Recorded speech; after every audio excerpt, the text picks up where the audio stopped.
I got bullied a lot for playing music and modelling. At the time, it was horrible. I then went on to do Calvin Klein, and it was just the biggest middle finger. Hi, my name's David, and this is how my deformity didn't stop me becoming a Calvin Klein model.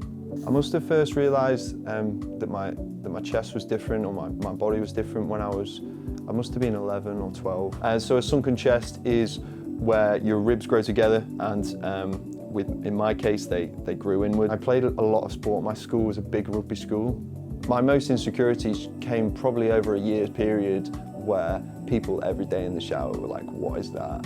In terms of the operation, I've got a metal bar that runs from one side to the other. It goes under my sternum and it pushes my sternum out. It was excruciatingly painful. I remember so vividly after I'd had the operation, going down to my mum in the living room and just being silly and saying, "Mum, one day I'm going to work for Calvin Klein." And she was like, "Ah, very funny." The school used to put on little fashion shows and things, and I was one of the only junior kids that was asked to do the sixth form fashion show, and it was like a thing. And every single day I used to get David Beckham's famous Armani shoot stuck on my locker with names written all over it, and I was like, I look back at it now, and kids will be kids, but at the time it was horrible. A funny story, when I got the Calvin Klein gig, I was shooting on a huge super yacht in Singapore. The producer of the shoot got a call from my agent and says, David needs to leave the shoot right now because Calvin Klein wants to meet him. And the producer said to me, "David, after the shoot you need to go and meet the guys at the Calvin Klein office." And my agent said, no, Calvin Klein wants to meet David right now. So I was just stood there in my boxer shorts, and the assistant stood back with the iPad, literally scanned my body so he could see, and then he came back on screen and said, "I'd love you to work for me tomorrow." And it all just happened dead quick. It was crazy.